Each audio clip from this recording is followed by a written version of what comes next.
points of the first couple of classes for exam 3. There's a lot of information to unpack for exam 3, so please start studying after every class, okay? You should come prepared for the class, but also study all the activities we did in the classroom.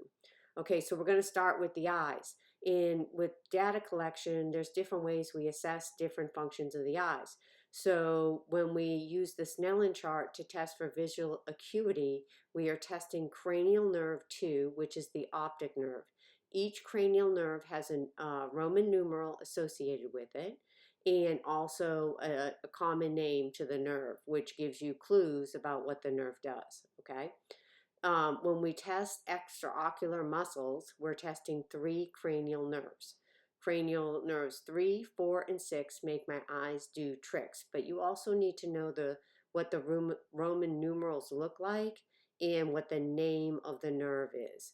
So cranial nerve 3 is the oculomotor nerve because it moves the eyes and it also constricts the pupils. Cranial nerve 4 is the trochlear, and that moves the eyes in and down. Now, you just need to know it moves the eyes. And cranial nerve 6, the abducens, also moves the eyes. So that's how we test extraocular muscles. Nystagmus. Nystagmus is only normal in the far lateral gaze. Like if you were testing extraocular muscles, and when you were making the eye go to the side, it would be normal if you saw nystagmus. But if you saw it going vertically or rotary, that's abnormal. This can happen in diseases like multiple sclerosis and Meniere's disease, which we talk about at the end of this lecture. You're going to have to know the steps in giving eye medication. It's a perennial favorite for ATI, so make sure you keep it sterile, well, as sterile as you can be. You want to make sure you don't put the cap face down on the table. That drives me crazy when students do that, and you'll be getting a new bottle if you do that, okay? You don't want to touch the eye with a medication dropper. That's another important thing. All right, abnormal eyelids. Ectropin means it goes out. Intropin means it goes in. So ptosis means with older adults, if they have ptosis on both sides, that means that their eyelids are drooping, okay? And that's a normal age, that's normal in the aging process. We're going to go into the type of eye disorders. To prevent eye disorders, eliminate the causes in your life, which we'll go over. And everybody should be wearing sunglasses and taking care of their eyes in the sun. All right, so macular degeneration is the first condition we're going to talk about. And the risk factors are basically the same as any eye disease, right? Advanced age is going to be increased risk. If you be smoking, that's increased risk. If you use corticosteroids, that's also increased risk. Diabetics are at increased risk, and people that drink more than the recommended amount of alcohol. So for men, they can drink up to 2 drinks per day. For women, it's 1 drink per day. But you know that 2 or more drinks a day could put your body into immunosuppression. So you shouldn't drink that much. Okay, you want to limit alcohol. So age-related macular degeneration causes problems with central vision, a scotoma. Scotoma means a blind spot. So if a patient tells you they have a blind spot in their central vision, think AMD. And the test they're going to do, the patient will take this Amsler grid home and they will test it daily to see if there are any changes. And so they look at this circle in the middle here, okay? And then they determine if there's areas they're not seeing anymore, or if this grid becomes like wavy or broken. Okay, so the next condition we're going to talk about is cataracts, and there's a lot of causes, the same thing, the ABCD. So if you're advanced age, if you be smoking, chronic use of the ABCD drugs. So that's like corticosteroids is like the one that I see tested mostly. Diabetics, ETOH abuse, and with cataracts, add sunshine. All right, signs and symptoms of cataracts. Blurred vision. They have that, like, look at this eye. They have opacity of the eye, so it looks like white. Okay, they're going to have decreased visual acuity, so they may need glasses more often, and they can't see at night. They also have decreased color perception, and how I remember that is cataract starts with C and color starts with C. Okay, increased vision loss over time, yes. Painless vision loss and photophobia. Those are the signs and symptoms. Some of these signs and symptoms do overlap, so I'm going to give you with the different conditions, so I'll give you some tips too. Now, if somebody has a cataract extraction with lens implant, you have to know these post-operative eye surgery interventions. Now, this can apply to not only cataracts, but any type of eye surgery for the most part, okay? So you're going to tell the patient to sleep on the opposite side of the eye that was operated on, okay? Because you don't want anything to happen to that eye. They will be wearing an eye shield for up to a month after surgery, and under the eye shield will be addressing that they're going to change daily, okay? Semi-Fowler's position to decrease or prevent, I should say, increase intraocular pressure, because you don't want that, because that could be damaging to the eye.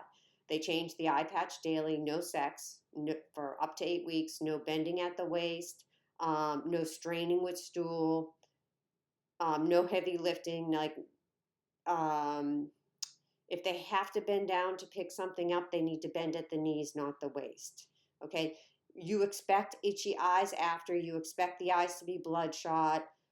They should have white clear drainage after, that's okay, but you never want to see like yellow or green or, you know, awful smelling drainage. They need to report increased eye pain with nausea because that could mean they're hemorrhaging. They should expect some pain after, but it's not going to be excruciating, okay? No coughing, no sneezing. They need to take stool softeners until their eye heals. No blowing the nose. They should be on a low sodium diet to decrease the chance of increased intraocular pressure.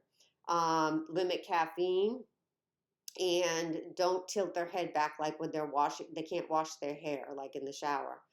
No activities that result in increased intraocular pressure, which means anything bending at the waist, anything straining, lifting, none of that, okay? I talked about changing the dressing daily and wearing an eye shield over the dressing for sleep, for all times, like especially if you have pets and small children around, you know, they could hit the eye inadvertently, so the eye shield will protect it. So again, the client education post-surgery, everybody needs to wear sunglasses while outside. They need to report yellow or green drainage immediately. Avoid getting water in the eye, and then avoid all those activities I talked about that increase intraocular pressure. Okay, so glaucoma, there's two types.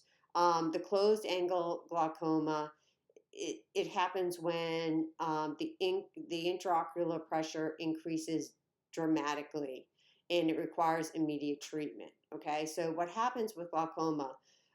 The fluid is in the eye increases, and it's not being released through the eye. So all that pressure breaks up, and it puts a strain on the optic nerve, which is in the back of the eye here, okay?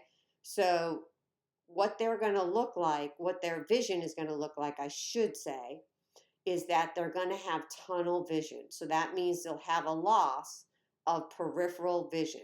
And there's a couple ways I remember this. Okay, glaucoma has a U in it, right? So you can think glaucoma and put tunnel this way.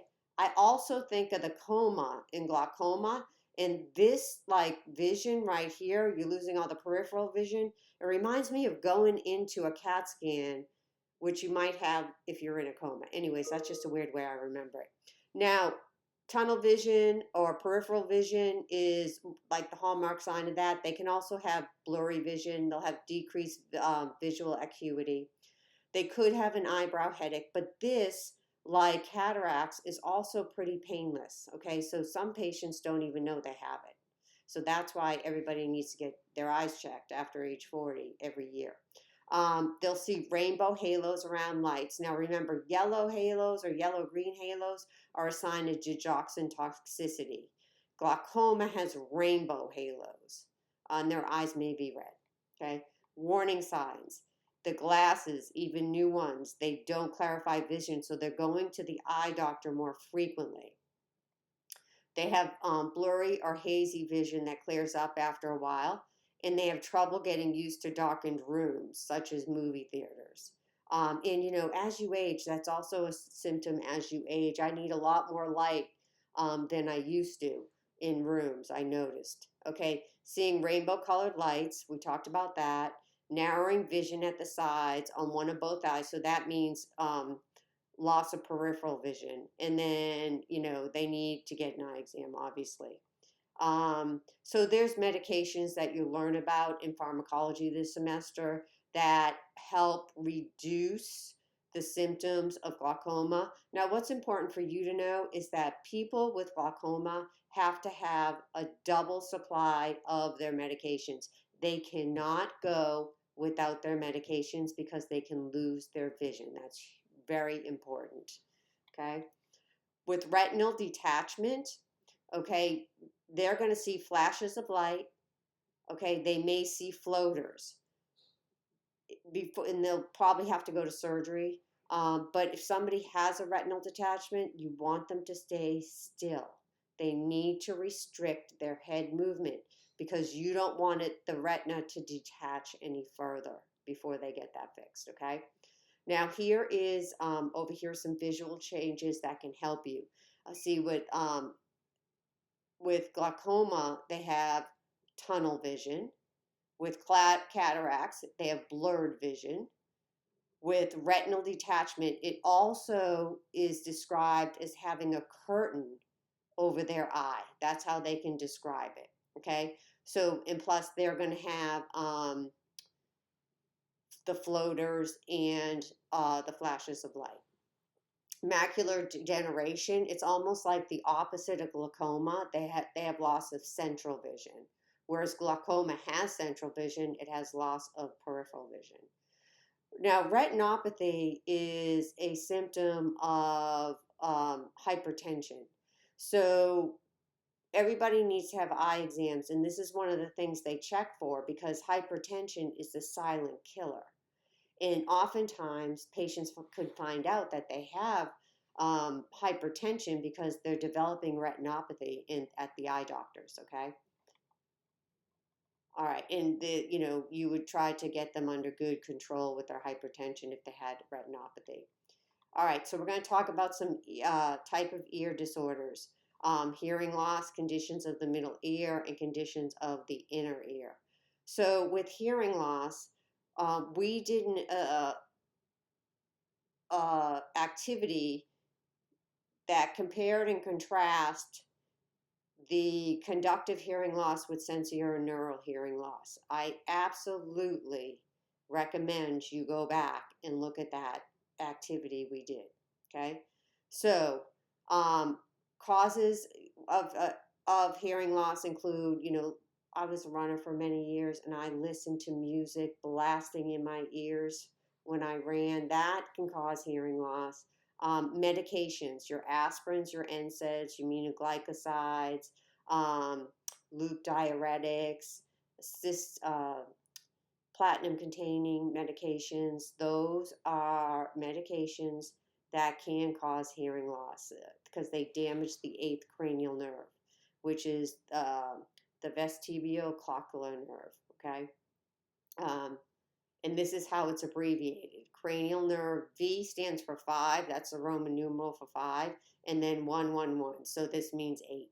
Cranial nerve 8. So if a patient has hearing loss, this is very important. You have to explain to them in their home, they need to use flashing lights instead of warning sounds for alarms and doorbells. Okay? Care of hearing aids. Okay, you always tell the patient to use the lowest setting that allows hearing without feedback. And that means their hearing aid, I don't know if you've ever heard a hearing aid hum, but it can make noises that then they can't hear. To clean the ear mold, use mild soap and water, but keep the hearing aid dry. Turn off if not in use and remove the battery, and keep replacement batteries on hand. And I don't know if in fundamentals you went to a long-term care facility, but a lot of times you will see the hearing aids on top of the table, and they do have the battery taken out so that they can put it back in the morning. But you really have to be careful with hearing aids, because especially if they're on the table or put in a napkin, oh my God, because you don't want them to be thrown out. So be careful of that. The Weber test, you're going to have to know the Weber test. The Weber test tests to determine if a patient's hearing loss is conductive, meaning there's something in the external canal like impacted cerumen that is causing the hearing loss, or if it's sensorineural, meaning there's damage to cranial nerve 8. Okay, so, and I'll talk about that. The Rhine test, you should have better conduction by the air, so you should hear better in the air than in the bone conduction. And the Rhine test is the one that you do it 2 ways. You take the tuning fork and you put it next to the patient's ear so they can hear air conduction, and then you put it in the mastoid process, right in the back of the ear. Okay, so that's the Rhine test. Now, let me go back to the Weber test, because with the Weber test, all right, you put the tuning fork on the top of the forehead. And how I remember that is a weather vane is on top of a house. That's how I remember the Weber test, means you put the tuning fork on the forehead. Okay. Now, normally, your ears should hear the tuning fork in equal amounts. In other words, lateralization is midline. They hear them both equally in each ear. If they have sensory neural hearing loss, they're going to hear better in the unaffected ear. So if you look here, there's a little X here saying this is the ear that is bothering them. If they have the Weber test and they have sensory neural hearing loss, the hearing will be better in their good ear or unaffected ear, right? Whereas in conductive hearing loss, they're going to hear better in their affected ear, okay? Those are some little tips for you. All right, the Romberg test. This is done on people that may have damage to cranial nerve 8, like, for example, people with Meniere's disease, or somebody who has had damage to the 8th cranial nerve from medications. Okay, and this is for safety, because you test their ability of balance and proprioception. So you're going to have them take off their shoes, stand with their feet apart, and they do it together as well. And then for 30 seconds with eyes open, then eyes closed. If they start to sway, then that's a positive Romberg test, okay? Some expected findings with middle ear disorders versus inner ear disorders. So middle ears disorders, they have hearing loss. They can feel like their ear is full. Sorry, I'm from Boston. R's are hard. Okay. So if they have otitis media, they're going to have an inflamed tympanic membrane. Now, you'll learn more about this in pediatrics. Meniere's disease is a disease of the inner ear, and it causes gradual hearing loss, but it also causes vertigo. Okay, so they'll have gradual hearing loss. They'll have tinnitus, which is a symptom of cranial nerve 8 damage. They'll have vertigo, I mentioned, vomiting, nystagmus, and alterations in balance. So your education for vertigo or Meniere's disease is restrict head movement when they're having an attack, because if they move their head, it makes them extremely nauseous and it just makes it worse, okay? They need to change positions slowly.